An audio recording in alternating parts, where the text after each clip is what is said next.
करवा चौथ की कहानी। मुख्य कथा। एक गांव में एक साहूकार के 7 बेटे और एक बेटी थी। सातों भाई और बहन में बहुत प्यार था। करवा चौथ के दिन सेठानी ने सातों बहुओं और बेटी के साथ करवा चौथ का व्रत रखा। सातों भाई हमेशा अपनी बहन के साथ ही भोजन करते थे। उस दिन भी भाइयों ने बहन को खाने के लिए बोला तो बहन बोली, मेरा आज करवा चौथ का व्रत है, इसीलिए चांद उगेगा तभी खाना खाऊंगी। भाइयों ने सोचा कि बहन भूखी रहेगी, इसलिए एक भाई ने दिया लिया और एक भाई चलनी लेकर पहाड़ी पर चढ़ गया।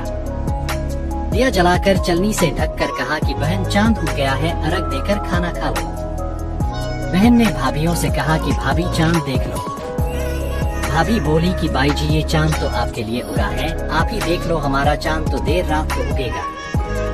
बहन भाइयों के साथ खाना खाने बैठ गई। भोजन का पहला कौर खाने लगी तो उसमें बाल आ गया, दूसरा कौर खाने लगी तो उसमें कंकर आ गया, तीसरा कौर खाने लगी तो ससुराल से बुलावा आ गया कि पति बहुत बीमार है, बहू को जल्दी भेजो। माँ ने बेटी के कपड़े निकालने के लिए 3 बार बक्सा खोला तो तीनों बार ही सफेद कपड़े हाथ में आए। लड़की सफेद कपड़े ही पहनकर ससुराल के लिए रवाना होने लगी। माँ ने सोने का एक सिक्का उसकी साड़ी के पल्लू में बांध दिया और कहा, रास्ते में सबके पैर छूते हुए जाना और जो अमर सुहाग का आशीर्वाद दे उसे यह सिक्का देकर पल्लू में गांठ बांध देना। रास्ते में बहुत लोगों ने आशीष दिए पर अमर सुहाग का आशीर्वाद किसी ने भी नहीं दिया। ससुराल पहुँचने पर उसने देखा कि पलने में जेठू थी। जेठ की लड़की झूल रही थी। उसके पैर छूने लगी तो वह बोली, सीली हो सपूती हो, 7 पूत की माँ हो।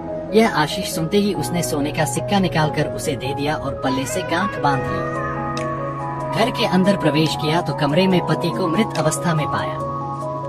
उसने पति को ले जाने नहीं दिया। वह अपने मृत पति को लेकर रहने लगी और पति की सेवा करती रही। सासू बचा हुआ ठंडा बासी खाना नौकरानी के हाथ यह कहकर भिजवाती कि जा मुर्दा सेवनी को खाना दे आ। कुछ दिन बाद माघ महीने की तिल चौथ आई तो उसने माता से प्रार्थना की और कहा, माता मुझे मेरी गलती का पश्चाताप है, मुझे माफ कर दो। ये चौथ माता, मेरा सुहाग मुझे लौटा दो, मेरे पति को जीवित कर दो। माता ने कहा, ये मेरे हाथ में नहीं, वैशाखी चौथ माता तुम्हारा सुहाग लौटाएगी। वैशाखी चौथ पर उसने फिर प्रार्थना की तो माँ ने कहा, भादुड़ी चौथ माता तुम्हारा सुहाग तुम्हें देगी। भादुड़ी चौथ माता से प्रार्थना करने पर उन्होंने कहा, सबसे बड़ी कार्तिक चौथ माता की नाराजगी के कारण तुम्हारे साथ यह हो रहा है। उन्हें प्रसन्न करने पर ही तुम्हें जो चाहिए वह मिलेगा। कार्तिक महीने में चौथ माता स्वर्ग से उतरी तो गुस्से में उससे कहने लगी, भाइयों की बहन करवा ले, दिन में चांद उगाने करवा ले, व्रत भांडनी करवा ले। उसने चौथ माता के पैर पकड़ लिए और विलाप करने लगी, हे चौथ माता, मैं नासमझ थी इसलिए मुझसे भूल हुई, मुझे इतना बड़ा दंड मत दो।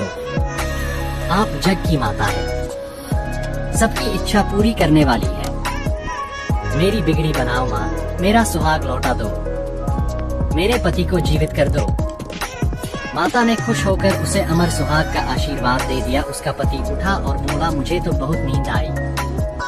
तब उसने अपने पति को बताया कि वह 12 महीने से उसकी सेवा कर रही थी और चौथ माता ने उसका सुहाग उसे लौटाया है।